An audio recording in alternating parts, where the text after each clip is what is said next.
In Genesis chapter 2, everything's going great. There's perfect harmony between man and God and between man and woman. Everything is phenomenal. But then in chapter 3, things go south. Sin enters the world. And some things we were never meant to feel start happening to us. Let's start in Genesis chapter 3, verse 7. He says, "Then the eyes of both were opened." Both Adam and Eve's eyes were open. "And they knew that they were naked.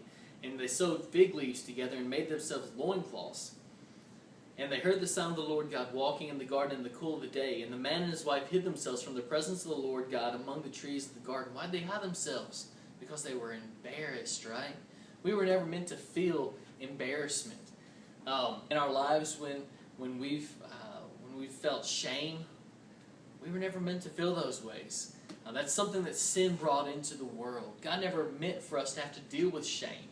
And so when we deal with this shame and this embarrassment, we don't know how to handle it. So we're thirsty. We're yearning for something that can satisfy, take away these desires that we're not supposed to have to deal with. Verse 9 says, "But the Lord God called to the man and said to him, 'Where are you?' And he said, 'I heard the sound of you in the garden, and I was afraid, because I was naked and I hid myself.'" What were you, Adam? You were afraid? We were never meant to feel fear. You go back and look in the two chapters before, Genesis chapter 1 and 2, you never hear about Adam being afraid. And it's not like he didn't do things that were scary, right? He's naming all the animals, which includes the lions and the tigers and the Tyrannosaurus Rexes, And so he's done scary things. He's walked with God. He's walked in the very presence of God.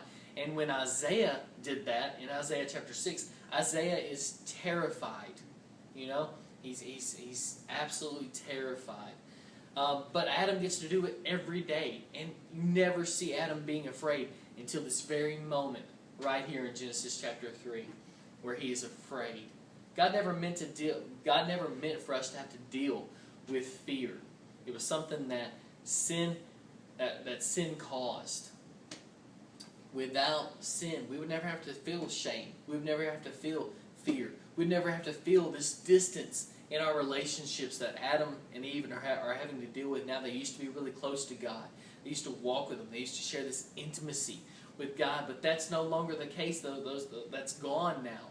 And so distance in relationships is something that we were never meant to deal with. It's something that sin brought into the world. And so we're thirsty and we're longing for something to satisfy these desires. And we look in all different kinds of places, right? If we feel distance in our relationships and shame and pain, we may look in a lot of different places to take away those feelings that we're never supposed to deal with. But all those places cannot satisfy, cannot take away these desires we were never supposed to deal with: the shame, the guilt, the loneliness, the distance in our relationships. All the stuff that we use to satisfy those desires don't work.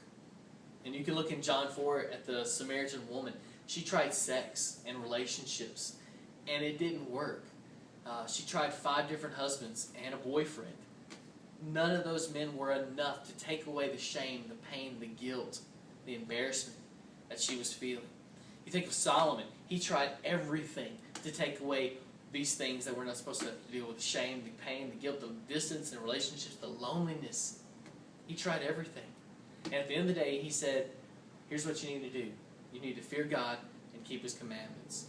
God is the only thing that can take away all these things that we're not supposed to have to deal with: the shame, the guilt, the loneliness, the distance in our relationships.